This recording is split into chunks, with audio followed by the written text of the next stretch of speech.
गडचिरोलीमध्ये हंडाभर पाण्यासाठी आदिवासींची धडपड सुरू आहे। गडचिरोली जिल्ह्यात अतिदुर्गम झिंगानूर परिसरामध्ये नळ योजना नाही तर पाण्याची पातळी खाली गेल्याने आदिवासी नागरिकांची पाण्यासाठी भटकंती सुरू आहे। याच भागात एका खड्ड्यातून झिरपणारे पाणी आदिवासी नागरिक जमा करतायत। आढावा घेतलाय आमचे प्रतिनिधी महेश तिवारी यांनी।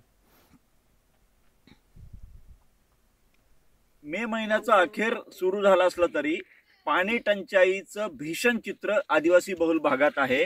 गडचिरोली जिल्ह्यात महाराष्ट्राचं शेवटचं टोक असलेलं सिरोंचा तालुका आणि छत्तीसगड सीमेलगत असलेल्या सिरोंचा तालुक्यातलं झिंगानूर हे गाव आहे। सर्वाधिक आदिवासी बहुल लोकसंख्या असलेलं गाव आहे। मात्र पिण्याच्या पाण्यासाठी कशा पद्धतीने लोक जमा आहेत, ही विहीर नाही आहे। तुम्हाला वाटत असेल की या ठिकाणी विहीर आहे, मात्र एक खड्डा आहे। या खड्ड्यामधलं पाणी हे लोक वर्षानुवर्ष अशा पद्धतीने घेऊन जात आहेत।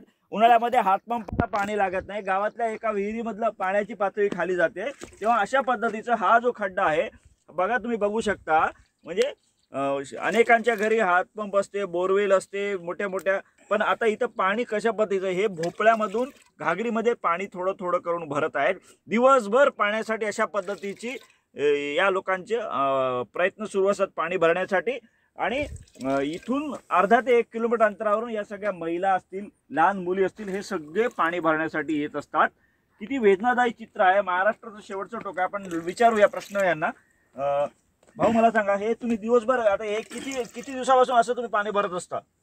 आता नाही का सर, हे म्हणजे नाही का वर्षानुवर्ष हेच काम चालू आहे। हेच काम सुरू आहे। आता दिवसभर नाही का इथे मिनिमम नाही का या खड्ड्यापाशी बहुतेक 50-60 लोक येतात रोज। किती लोक येतात? 60-70 लोक येते तिथे। दिन भर धूप में भी आपका यही काम चलता है क्या? ये पानी पीने के लिए अच्छा है क्या? कैसा है पानी? तो कुछ इतना खास नहीं दिख रहा है। अच्छा नहीं, लेकिन क्या करेंगे? पीनाच पडता। म्हणजे पर्याय नाही आहे यांच्याकडे आणि हे पाणी न्यावं लागते। ही परिस्थिती खूपच भीषण आहे आदिवासी बहुल भागासाठी।